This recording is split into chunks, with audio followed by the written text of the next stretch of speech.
moi je faisais du judo. Et donc, c'était un soir où j'ai pris du retard, je suis sortie en retard. Et donc, c'était route de Guéry. Hein.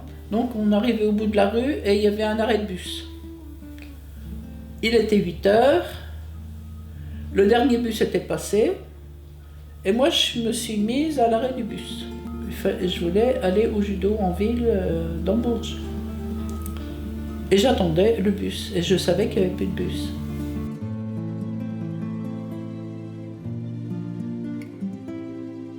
Et tout d'un coup, il y a une voiture qui est passée, et la personne, elle a fait demi-tour. Il est venu s'arrêter à côté de moi, et il m'a demandé où se trouvait le centre de la ville, de Bourges. Alors j'ai commencé à expliquer et il m'a demandé où j'allais. Il me demandait, je dis j'attends le bus mais je sais qu'il n'y a plus de bus. Vous allez où? Je vais en ville. Alors il m'a demandé si je voulais monter avec lui, qu'il m'accompagne et que je lui dise où exactement il voulait aller. Alors je suis montée avec, il parlait pas bien le français. Et bon voilà. Je monte avec lui et puis je lui dis où je vais. Je lui dis je vais faire du judo. Déjà, comme ça j'étais tranquille parce que j'aurais pu me défendre. Donc il m'emmène, il me descend au judo et je lui explique pour aller en centre-ville. D'accord? Et il me dit, est-ce que je peux venir vous rechercher pour qu'on puisse faire connaissance? Alors j'ai dit oui.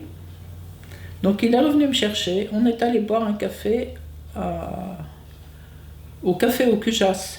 Et il m'a parlé, il m'a dit je suis libanais, et je suis militaire et je suis dans une école à Vierzon. Et il m'a montré des photos de sa famille et tout, ça m'a intéressé.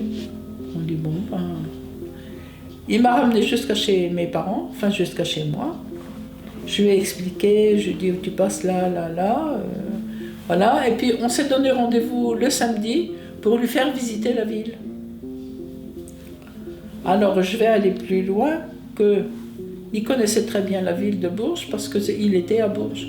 Il était à Bourges et à l'école du matériel, c'est à côté d'où je travaillais. Donc, bon, on a fait connaissance le samedi, je lui ai fait visiter la cathédrale, on a visité Bourges. Le soir, il venait m'attendre à la sortie du travail, parce que on a commencé à sortir ensemble. Et ça me faisait bizarre parce que je sortais à 6h du travail et lui à 6h il sortait à 6h de son école et à 6h il était à l'arrêt du bus. Alors je me suis dit, il y a quelque chose qui ne va pas là. Mais j'ai rien dit.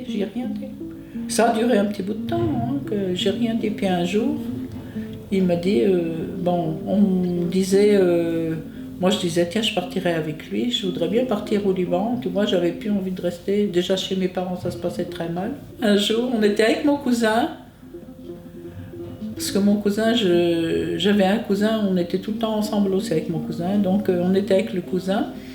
Et puis il me dit, il faut que je te dise quelque chose. J'ai dit, oui, qu'est-ce qu'il y a? Il me dit, je dis, je t'ai menti. Je dis, il y a longtemps que je le sais que tu me mens. J'ai dit, il y a longtemps que je sais que tu me mens. Je dis, je sais très bien que tu peux pas venir de Vierzon, il y a 1 heure de route presque. Et t'es à 6h, moi je sors à 6h, toi tu sors à 6h, je sais pas si tu vois. Donc je le sais que tu me mens. Bon, on se voyait le soir, on discutait beaucoup, il me parlait de son pays, voilà, on discutait, et puis on allait alors, à l'époque, en face de la gare, il y avait un restaurant, c'était un restaurant hôtel, je sais plus si c'était un hôtel. Enfin bon, il y avait un bowling. Ça revient un peu à la mode, un jukebox. C'était l'époque des jukebox et tout ça. On allait manger, alors steak frites. Il avait un autre copain qui était aussi en stage avec lui. Il y en avait 2. Mais bon, il y avait les autres, les autres qui parlaient français mieux que lui, parce que lui, il parlait pas français comme il faut. Déjà que même maintenant, Il n'a jamais fait d'effort pour parler français correctement. Hein. À la maison, les 3/4 du temps, on parle libanais. Hein. اسمك يا حبيبي. بكتب اسمك يا حبيبي على رمل الطريق. Non, fais pas ça. On avait décidé qu'on voulait vivre ensemble. Tu vois, que bon. Donc lui, il ne pouvait pas rester en France. C'était moi, il fallait que j'aille au Liban. Mais moi, ça me causait pas de problème de partir au Liban. C'était un petit peu partir à l'aventure. Et moi, j'ai toujours... comment dire j'ai toujours eu envie de partir vivre autrement. Hein, quand j'étais plus jeune, il y avait une chose je m'étais dit un jour, je partirai vivre avec les Touaregs. Alors, comment, pourquoi et comment pourquoi parce que ça me faisait... j'avais envie de vivre une aventure, et pourquoi et comment, je ne sais pas. Comment je serais partie, je ne sais pas comment je serais partie. Je n'avais pas envie de rester vivre en France, ni vivre la vie que je vivais, tu vois. Donc, quand j'ai connu Adib, ça m'a fait dit, tiens, le Liban. Je tapais comme j'étais au secrétariat, on vendait des armes au Liban, à l'époque. Et je tapais Liban, là, ça me disait rien, tu vois, Liban, c'était comme les autres pays. Hein. Et je savais même pas où était le Liban. Et j'avais jamais pensé à regarder, voir le Liban où c'était, ça m'intéressait pas. Et du jour où j'ai connu Adib, je dis tiens, le Liban, machin, et voilà. Donc ça... Alors, donc quand on a décidé, il fallait bien que les parents soient d'accord, parce que j'avais pas 21 ans. À l'époque, la majorité, c'était 21 ans. Donc, il fallait que ce soit mon père qui me fasse faire le passeport. Alors, bon, pour en parler aux parents, déjà, ça s'est très mal passé, parce que mon père ne voulait pas que je m'en aille avec un arabe. Parce que mon père, il était raciste. Et donc, il ne voulait même pas faire sa connaissance, ni rien du tout, hein, au début. Donc, moi, j'ai trouvé un moyen. Il y avait un psychiatre qui était militaire et qui, comment dire, il était à l'époque, c'était un ancien militaire, hein, le psychiatre, et il travaillait à l'hôpital militaire de Bourges.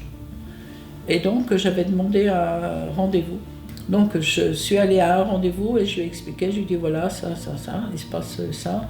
Et mes parents veulent rien savoir, ils veulent même pas le connaître, tu vois. Alors il m'a dit bon il y a une solution. Moi je vais te faire hospitaliser pour dire bon t'as besoin de repos. Parce qu'à l'hôpital militaire, ils hospitalisaient des civils aussi, tu vois. Et tu vas me donner le nom, où il est et tout, et moi je vais le convoquer, et je vais parler avec lui, je vais voir, et si je trouve qu'il mérite, et que si tu pars avec lui, ça ira, je t'aiderai pour ça, autrement, si je te dis non, c'est un mec, il ne faut pas se fier à lui, il ne faut pas si ça, je te dirai et tu suivras mes conseils. Ouais. Ce sera non. Alors j'avais dit, oui, comme vous voulez. Donc il m'a fait hospitaliser. Alors avec mes parents, pourquoi j'allais me faire hospitaliser, qu'est-ce que j'avais et tout, ça a été ça a été une période un peu compliquée. Donc j'étais hospitalisée à l'hôpital militaire, j'étais renfermée dans ma chambre parce qu'il y avait des militaires partout qui étaient hospitalisés aussi. Donc, et il a convoqué, Adib il s'est demandé pourquoi il avait été convoqué et tout. Et donc, quand il a été convoqué et tout, il m'avait dit je le convoque et si c'est ok, je te ferai appeler, tu sortiras dans le parc. Bon, parce qu'il sera dans le parc. Mais autrement, faut pas compter sur moi pour t'aider si vraiment je trouve que c'est pas quelqu'un de sérieux, c'est pas quelqu'un de... Donc, à un moment, le jour où il a été convoqué, j'attendais. Et puis, à un moment, on est venu taper à la porte et on m'a dit, il faut aller dans le jardin, il faut aller dans le parc. Alors, j'ai compris que, voilà. Donc, c'est comme ça. Alors, bon, mes parents ne voulaient rien savoir encore. Donc, je suis restée à l'hôpital militaire un petit moment. Donc, lui, il venait me voir avec mon cousin. Il avait la permission de venir me voir, donc je sortais dans le parc.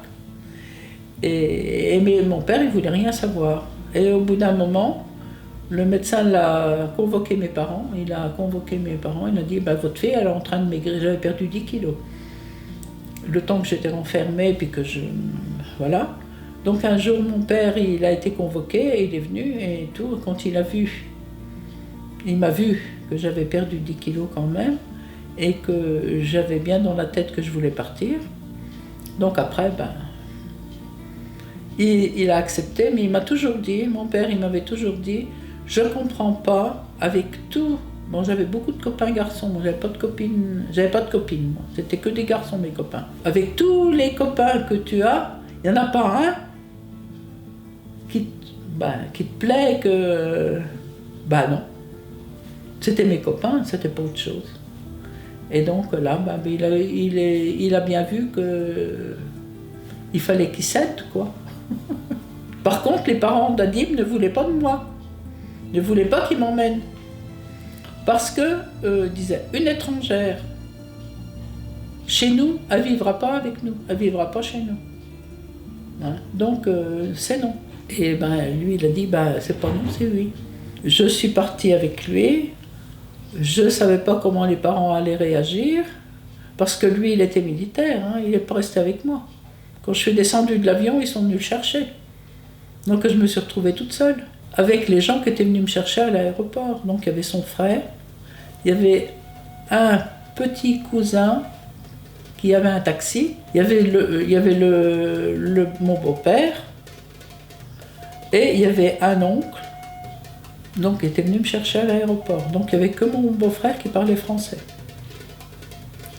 Et de l'aéroport de Beyrouth jusqu'à Kobayat, tout à fait à la frontière syrienne, au nord du Liban, on a passé au moins 5-6 heures, parce qu'il n'y avait pas d'autoroute à l'époque, et les routes, c'était des routes qui étaient vraiment moches. Et donc... j'ai pas eu peur. Adib était parti. Hein. Ils sont venus chercher à la descente de l'avion. Mais il leur a dit, j'ai une amie avec moi qui vient pour visiter le Liban parce qu'il n'avait pas le droit de se marier avec une Française. Hein. Il n'avait pas le droit de se marier avec une étrangère. Donc c'est une amie qui vient visiter le Liban, elle va aller chez mes parents et tout. Donc laissez-moi l'accompagner jusqu'à ce qu'elle sorte de l'aéroport. Donc ils lui ont donné la permission de m'accompagner jusqu'à ce que je me retrouve avec quand je suis sortie après la douane et tout ça, je me suis retrouvée avec ses parents et après ils l'ont emmené avec eux. Donc je suis atterrie à Kobayat, dans le petit village. Il n'y avait pas d'électricité. Donc ils étaient avec une lampe à pétrole. Et donc, il n'y avait pas de route. Pour arriver jusqu'à la maison de mes beaux-parents, il n'y avait pas de rue ni de chemin. Tu marchais, tout d'un coup, il y avait des rochers, il fallait enjamber les rochers pour... Et mon beau-père voulait me tenir la main. Alors, j'avais dit à mon beau-frère, tu dis à ton père que je sais où elle est la maison. Et c'est vrai, en plus, il m'avait expliqué. Mais il ne m'avait pas dit qu'il n'y avait pas d'électricité. Quand je suis rentrée dans la maison, ça ne m'a pas surprise parce qu'il m'avait expliqué, il m'avait dit c'est comme ça dans ma maison. Donc je suis arrivée,